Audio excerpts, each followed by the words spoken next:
Oh yeah, oh yeah, oh yeah. And like cut off, that's when I get a little bit on there. So if you would, provide again your name and where you're from, and then pick up on the idea of the birthing work and going to this Belize.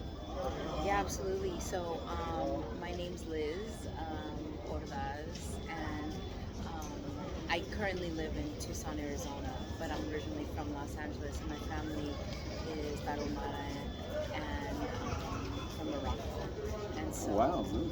and so what we were just talking about is how for the past 15 years I've been approaching birth work from a sustainability lens and how we as black and brown people can reclaim our bodies not only through the empowerment of knowledge of our body systems, but obviously the foods that we're eating, our traditional food connections, um, from a very grassroots level, right? Something that is a sustainability model that is not out of our lens, right? This is not out of our Grounding. this is not out of our spectrum, right? This is all of ours. Yeah. And so when we talk about birth work, it's not only the act of giving birth, and one of the things that I tell the folks that I work with, you're not only valuable when you're pregnant, right? And so we're talking about how are you building up your body systems through the foods that you're eating, through the things that you're drinking, um, before you even drop that first milk, before you even have that first cycle. And so how do we build up our young people in a way so that before they are going through their puberty, their bodies are already strong and powerful, and they can afford to have these healthy bleeds.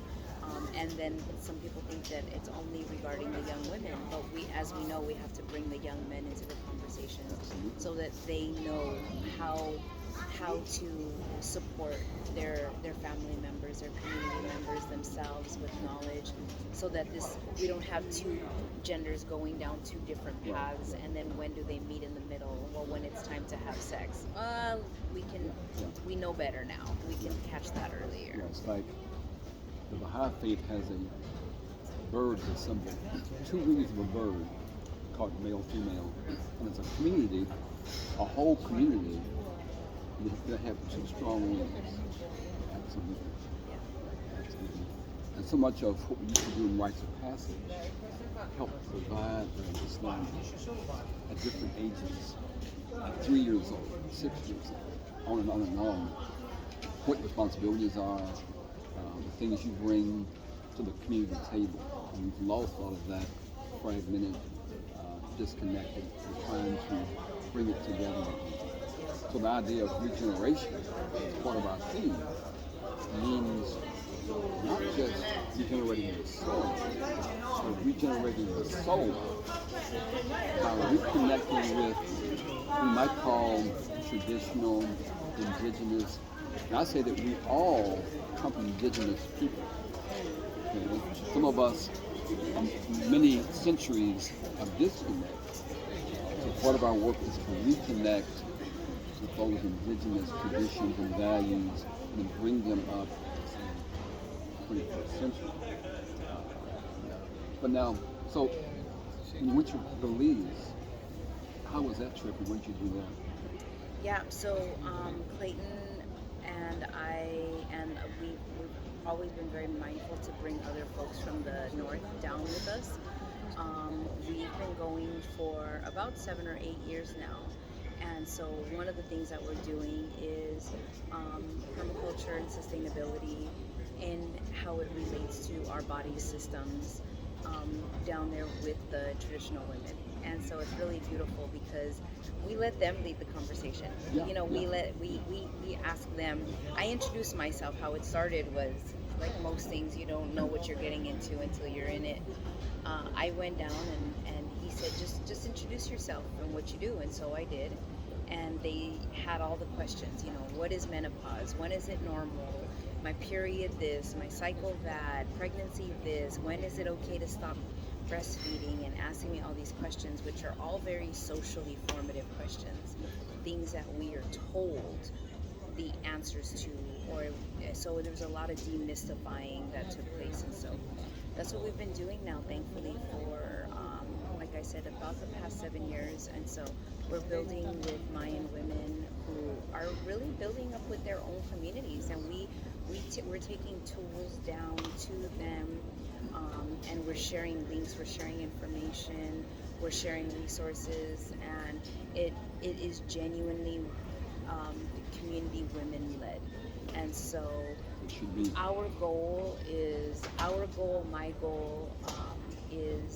that we're just meeting them where they're at and supporting them in ways that they see fit, and making sure that we're always keeping traditional foods front and center, because it's not, I can't go into a different community and talk about kale and chard when we're talking about wild spinach and cilantro and chiles. And so it's like, where are we meeting people? And so highlighting what traditional foods they're already engaging with, but also if they have come to a place where they have where they're in a place of disengaging with their traditional foods, what is that, right? And it's always going to be modernization. It's always going to be colonization.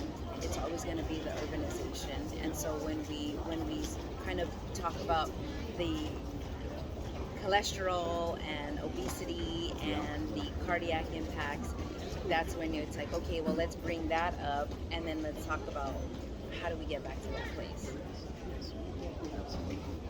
Now, before I forget, can I ask you, this is your first time to the Terra Madre event? Let me ask you this. Why did you decide to apply, or why did you decide to come to this event this time? You may have been aware that there were events going on in previous years, but why this year? I can see in your eyes you have thought that I got to get over there in Italy, and something. Just tell me why you're here. I appreciate that question, because I tried to talk myself out of it about 24 times. Is that right? Yeah, I tried to talk myself out of it. I didn't think I was going to be here, to be fully honest. I did not.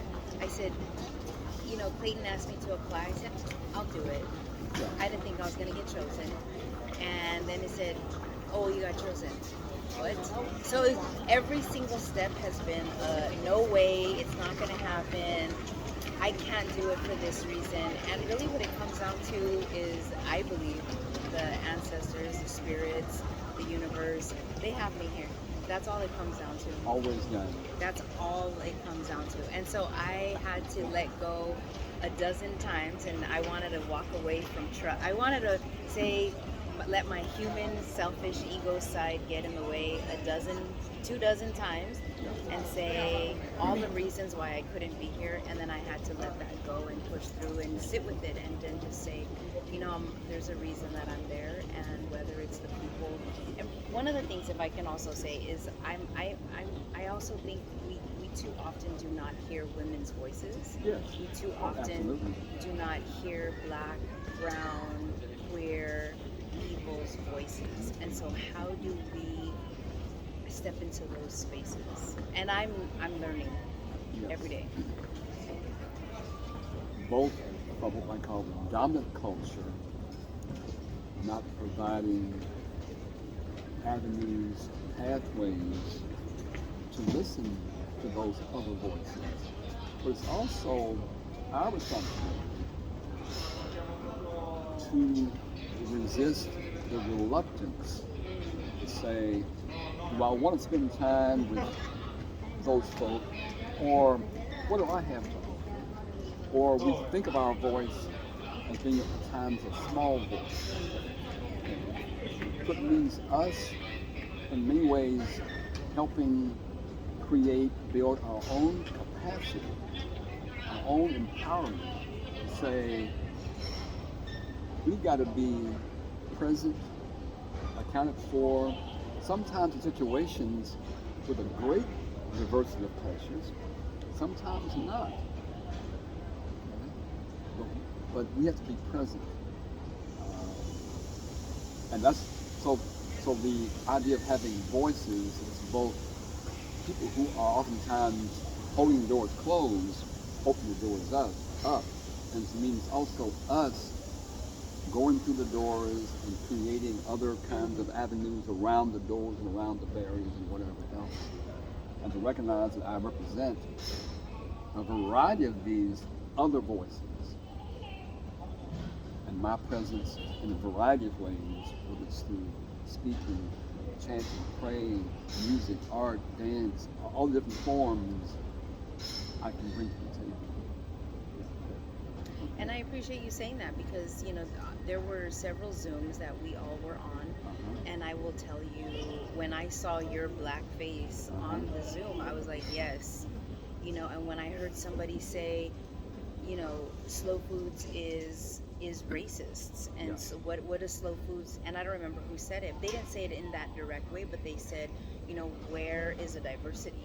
And I said, okay, thank you. I don't know any of these people yet, and I'm brand new to the conversation in regards to slow foods. These conversations are not brand new in any and every other avenue that we are sitting at the table of. But when I heard those topics not being steered away from, I said, okay, I can sit there, and we can do this. And so that's the other part is just really trusting that process. Yes. Now, this year I think I've been 6 times before. There are pieces of this year that I think can provide a leap within the movement internationally, and hopefully within the USA. And one of this year's developments has been the new president. Okay, called Petrini, founder, has been the face of slow food for 40 years. They've done good work. I think they've done good work. But here we come along this year, and the board has the wisdom to say it's time for Carlo to kind of step back. He accepts that. And bring in not just a seasoned veteran, 50 some years old, no, to bring in a young person. So Eddie's about, 36 years old. Kind of been groomed along the way. He's in Africa, he's from Uganda. So in my view... Oh, I heard him speak. Yeah. Yeah. We've met since 2008, we've hung out. So in my view, but it has to be us all collectively taking these thoughts and actualizing them. For me, it means slow food recognizes that the future lies in the hands of younger people. The future of the movement also lies less in the global north and more in the global south. The future also of slow food has a significant resource or significant place of inspiration from the African continent. And if we all come together, I've written this to Eddie in several messages to him, what it means to me. As I begin